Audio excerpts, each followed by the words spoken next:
Hello students, आज हम करेंगे चैप्टर 5 एक्सरसाइज 5.5। स्टार्ट करते हैं। क्वेश्चन नंबर फर्स्ट, ये कह रहा है which of the following are models for perpendicular lines. तो यहाँ पर कुछ मॉडल्स दिए गए हैं, आपको बताने हैं कि कौन से मॉडल जो है परपेंडिकुलर लाइंस को रिप्रेजेंट करते हैं। ठीक है, तो इसका फर्स्ट का ए पार्ट देखते हैं। ये कह रहा है adjacent edges of a table top. अच्छा, टेबल का जो ऊपर का टॉप होता है वो इस तरह शेप में होता है, रेक्टेंगल या स्क्वायर शेप। अब ये जो होती है ये इनको एजेस बोलते हैं, ये एजेस होती हैं। ठीक है, तो एजेस जो है एक दूसरे से, ये वाली एजेस इस एजेस के साथ 90 डिग्री एंगल बना रही है, ऐसी ये बना रही है 90 डिग्री, सिमिलर यहाँ पर, सिमिलर यहाँ पर। तो अब जब भी 90 डिग्री एंगल बनता है तो यानी कि वे क्या होती हैं, दोनों लाइन परपेंडिकुलर होती हैं। जब ये लाइन इसके साथ 90 डिग्री बना रही है तो ये क्या होंगे, आपस में परपेंडिकुलर होंगे। तो ये वाला केस परपेंडिकुलर लाइन का है, परपेंडिकुलर लाइन। ठीक है, यहाँ पर हमारी क्या बनती है, परपेंडिकुलर लाइंस। बी पार्ट देखते हैं, the lines of railway track. अच्छा, रेलवे ट्रैक की जो लाइन होती है वो एक दूसरे से परपेंडिकुलर जो डिस्टेंस होती है वो इक्वल होती है, मतलब वो एक दूसरे को कभी इंटरसेक्ट नहीं करती। यहाँ जो गैप होगा परपेंडिकुलर सेम यहीं यहाँ पर होगा। ठीक है, तो जब ये एक दूसरे को इंटरसेक्ट ही नहीं कर रही है, जॉइन नहीं हो रही है, ठीक है, तो यहाँ पर ये क्या है, परपेंडिकुलर नहीं है। इसका मतलब नॉट परपेंडिकुलर। यहाँ पर क्या है, ये परपेंडिकुलर लाइन नहीं है। ठीक है, हमें तो केवल वो बताना है मॉडल जो परपेंडिकुलर लाइन बनाते हैं, तो इसमें बना रहे हैं, सेकंड में नहीं बनाते। ये लाइन क्या है, पैरेलल लाइंस हैं, ये परपेंडिकुलर नहीं है। सी पार्ट देखते हैं, the line segment forming the letter L. एक लाइन सेगमेंट इस तरह से है और दूसरी लाइन सेगमेंट इस तरह से। लाइन सेगमेंट है ये लेटर एल बनानी है, कैपिटल लेटर एल। ठीक है, और इसका मतलब ये एंगल कितना हुआ, 90 डिग्री, और 90 डिग्री का मतलब ये दोनों लाइन सेगमेंट क्या होंगी, परपेंडिकुलर होंगी। तो ये वाला भी जो मॉडल है ये भी क्या है, परपेंडिकुलर लाइंस का है, परपेंडिकुलर लाइंस। डी देखते हैं इसका, द लेटर वी, जो इंग्लिश अल्फ़ाबेट है वी, कैपिटल वी। अब ये वाली लाइन सेगमेंट इस लाइन सेगमेंट के साथ 90 डिग्री का एंगल नहीं बनाती, तो इसका मतलब क्या है, ये नॉट परपेंडिकुलर, ये एक दूसरे को परपेंडिकुलर नहीं है, not perpendicular.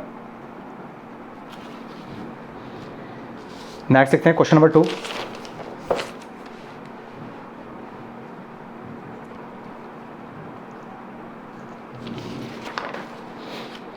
Let PQ be the perpendicular to the line segment XY। PQ जो है एक परपेंडिकुलर लाइन सेगमेंट है XY पर, और PQ and XY intersect in the point A, और दोनों A पॉइंट पर इंटरसेक्ट करती है। What is the measure of angle PAY। तब आपको बताना है कि एंगल PAY कितना होगा। तो सबसे पहले यहाँ पर हम फिगर ड्रॉ कर लेते हैं।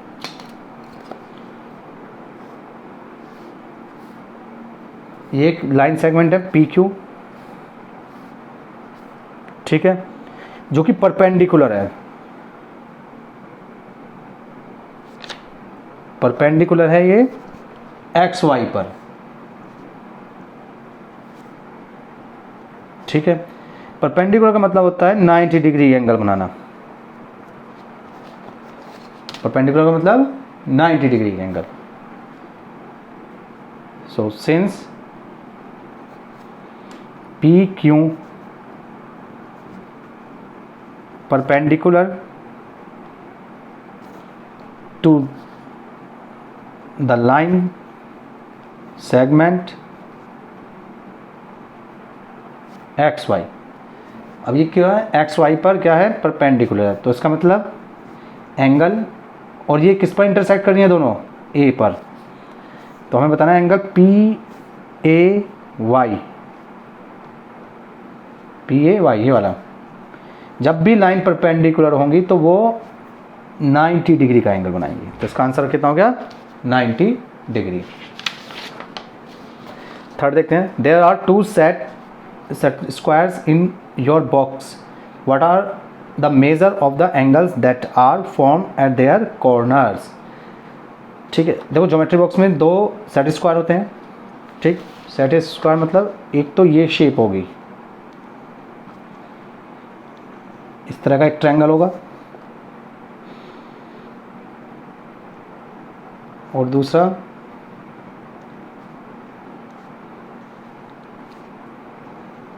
एक ये वाला होगा। ठीक है, दो इस तरह के सेट स्क्वायर होते हैं। तो क्वेश्चन में पूछा है कि what are the measure of the angles that are form at the corners. तो ये जो एंगल हैं ये बताने हैं हमें, ये कितना कितना एंगल बनाती हैं। आगे बताना है, do they have any angle measure that in common, क्या दोनों में कोई एक एंगल कॉमन है। फिर हमें ये बताना है कि क्या दोनों में कोई एंगल कॉमन है या नहीं। ठीक है, तो फर्स्ट ये जो है इसमें क्या होता है, दो साइड इक्वल होती हैं, ये दो साइड क्या होती है, इक्वल। और ये जो एंगल होता है ये होता है 90 डिग्री, यानी कि ये परपेंडिकुलर होते हैं। ये क्या होते हैं, perpendicular. So one set square has 45 degree, ये वाला एंगल 45 का होगा, ये वाला भी एंगल 45 डिग्री का होगा, और ये 90 डिग्री का होगा। सो 45, 90 डिग्री एंड 45 डिग्री। ठीक है, एंड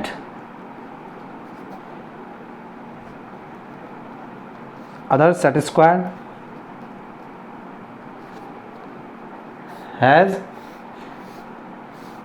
एक 60 होता है इसमें, ये वाला, ये 90 होता है, और ये 30 डिग्री होता है। Has 60 degree, 90 degree and 30 degree. ठीक है, तो फर्स्ट वाले में ये एंगल होंगे, सेकंड वाले में ये एंगल होते हैं, कॉर्नर जो एंगल बनाते हैं। अब पूछा है कि क्या कॉमन एंगल है। यस, ये जो 90 डिग्री है ये दोनों में क्या है, कॉमन है। They have 90 degree as common angle. ठीक है, तो दोनों में कौन सा एंगल कॉमन है, 90 डिग्री एंगल कॉमन। नेक्स्ट देखते हैं question number 4, study the diagram, the line L is perpendicular to line M।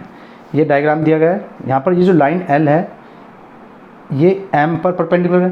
ठीक है, यानी कि ये दोनों लाइन आपस में क्या है, परपेंडिकुलर हैं।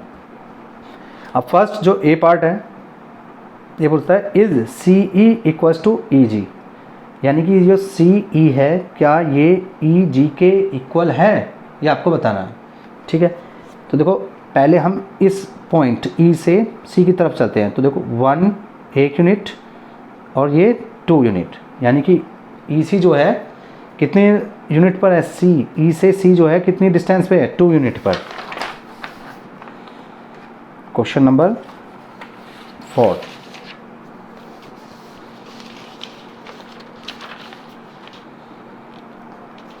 तो अगर हम यहाँ पर CE फाइंड करते हैं तो C की जो डिस्टेंस है E से कितनी है, 1 और 2, यानी 2 यूनिट। अब यहाँ से हम G की डिस्टेंस फाइंड करते हैं इस E पॉइंट से, तो यहाँ से भी देखते हैं 1 और 2, यानी कि G पॉइंट भी E से 2 यूनिट पर है।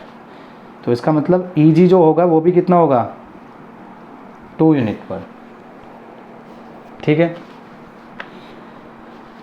इतने यूनिट्स पर होगा ये, तो दोनों की सेम डिस्टेंस सेम है, तो इसका मतलब CE इक्वल्स टू EG। तो आंसर क्या होगा, यस, कि CE इक्वल है EG के। इसका बी पार्ट देखते हैं, डज PE बाइसेक्ट CG, क्या P जो है वो बाइसेक्ट करता है CG को। अच्छा, ये जो बाइसेक्ट है, बाइसेक्ट का मतलब क्या होता है, अगर एक लाइन है, सेगमेंट है 2 सेंटीमीटर की, ठीक है, अब मैं इसको बाइसेक्ट करता हूँ किसी दूसरी लाइन सेगमेंट से। बाइसेक्ट का मतलब होता है कि ये जो लाइन हमने ड्रॉ करी है ये पहली लाइन को 2 इक्वल पार्ट में डिवाइड करेगी, यानी कि ये होगा 1 सेंटीमीटर, ऐसे ही ये वाला पार्ट भी होगा 1 सेंटीमीटर। ठीक है, तो ये लाइन सेगमेंट इस लाइन सेगमेंट को 2 इक्वल पार्ट में डिवाइड कर रही है, तो इसका मतलब हम बोलते हैं ये क्या हो रहा है, बाइसेक्ट हो रहा है। ठीक है, तो अब क्वेश्चन बताना है कि P जो है वो बाइसेक्ट करती है CG को। तो पहले तो हम यहाँ P देखते हैं, तो P लाइन ये है आपकी, P पॉइंट, ये P लाइन है, सॉरी P पॉइंट हो गया। PE बाइसेक्ट कर रही है किसको, CG को।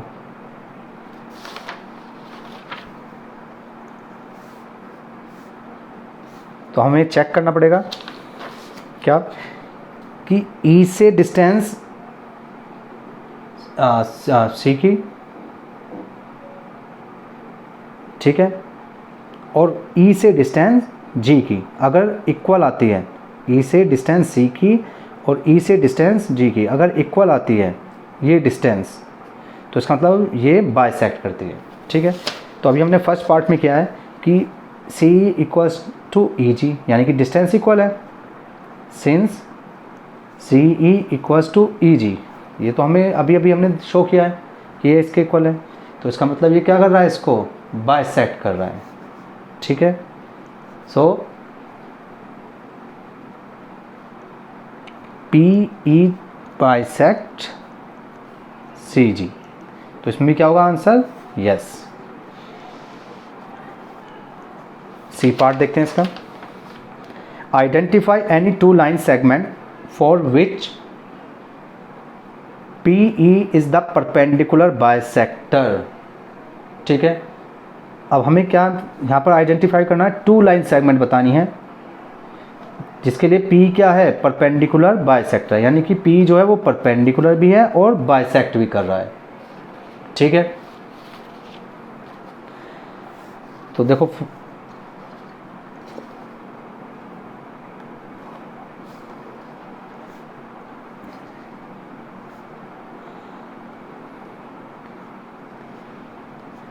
ये 4, ये 5, 6, 7 और 8, यहाँ से A B C D E F G H। ठीक है, और ये इसे पास हो रही है, ये P पॉइंट और ये लाइन M, ये L। ठीक है, अब मुझे 2 लाइन सेगमेंट ऐसी बतानी है जिस पर P क्या है, परपेंडिकुलर बाइसेक्टर है। ठीक है, यानी कि P जो है वो उस लाइन सेगमेंट को 2 इक्वल पार्ट में डिवाइड भी कर रहा है और उनके साथ 90 डिग्री एंगल भी बना रहा है। ठीक है, अगर कोई भी लाइन सेगमेंट किसी दूसरी लाइन सेगमेंट को बाइसेक्ट करे और उसके साथ परपेंडिकुलर बाइसेक्टर हो, सॉरी परपेंडिकुलर हो उस पर, तो हम उसको बोलते हैं परपेंडिकुलर बाइसेक्टर। तो सबसे पहले देखो E से मुझे डिस्टेंस चेक करनी है। ठीक है, E से अगर ये डिस्टेंस इक्वल है इसके, तो यानी कि ये क्या होगा, बाइसेक्ट होगा, और ये अगर इस पर 90 डिग्री बना रही है तो इसका मतलब ये परपेंडिकुलर है। ठीक है, और क्वेश्चन में दिया गया है कि ये जो है परपेंडिकुलर है एक दूसरे पर, 90 डिग्री बना रही है। नाउ अब देखते हैं हम, देखो E से D की डिस्टेंस कितनी है, E से D की डिस्टेंस है 1 यूनिट, E से F की डिस्टेंस कितनी है, 1 यूनिट। इसका मतलब ED equals to EF, equal आगे, तो ये जो है P, ये क्या कर रही है, इसको बाइसेक्ट कर रही है, किसको, DF को। ठीक है, तो फर्स्ट जो आया DF लाइन सेगमेंट आ गई, DF ये लाइन सेगमेंट। ठीक है, जिसको P लाइन बाइसेक्ट भी करती है और उस पर परपेंडिकुलर है, यानी कि ये क्या कहलाएगी, इसके लिए परपेंडिकुलर बाइसेक्टर। DF के लिए क्या होगी, ये परपेंडिकुलर बाइसेक्टर। इसी तरह से देखो E से C की डिस्टेंस, E से G की डिस्टेंस, सी इक्वल्स टू ई जी, अभी फर्स्ट पार्ट में शो किया है, इक्वल है। सो इसका मतलब क्या होगा, दूसरा क्या लाइन सेगमेंट आ गई, सी जी। जो सी जी है ये लाइन सेगमेंट है, इस पर ये क्या है, पी परपेंडिकुलर बाइसेक्टर है। ठीक है, ऐसी एक और पेयर ले सकते हैं हम। अगर मैं यहाँ ई से बी की डिस्टेंस और ई से एच की डिस्टेंस मेज़र करें, तो पहले हम निकाल रहे हैं ई बी, तो देखो 1 2 3 यूनिट्स। अब ई से डिस्टेंस मेज़र करते हैं एच की, ई एच 1 2 एंड 3, तो इसका मतलब ये भी कितना है, 3 यूनिट्स। अब दोनों सेम है तो हम बोलेंगे कि E B equals to E H. अब ये जो लाइन सेगमेंट है बी एच, ठीक है, ये क्या हो रही है, बाइसेक्ट हो रही है, किसके द्वारा, पी ई के द्वारा, इसके द्वारा। ठीक है, तो हमें दो बताने थे, हम कोई भी इनमें से दो ले सकते हैं, या तो डी एफ सी जी और बी एच। ठीक है, तो ये हमारा आंसर आ गया। नेक्स्ट देखते हैं, D part, are these true, क्या ये ट्रू है, ये बताना है हमें। तो फर्स्ट देखो ए सी बड़ा है एफ जी से, तो पहले तो हम ए सी की डिस्टेंस फाइंड करते हैं। ए सी डिस्टेंस कितनी यूनिट है, 1 2, ये तो 2 यूनिट है। अब एफ जी फाइंड करते हैं, एफ जी ये कितना यूनिट है, 1 यूनिट, तो यानी कि ये तो ट्रू है, क्योंकि 2 जो है 1 से बड़ा होता है। अब नेक्स्ट क्या करते हैं, सी डी इक्वल है जी एच के, तो C D 1 unit, G H ये भी 1 यूनिट, ये भी ट्रू हो गया। ठीक है, थर्ड देखते हैं, बी सी 1 यूनिट है, ई एच 1 2 3 ये 3 यूनिट है। ठीक है, ये 1 ये 3, 1 जो होता है वो 3 से छोटा होता है, यानी कि ये भी ट्रू। ठीक है, ओके, थैंक यू।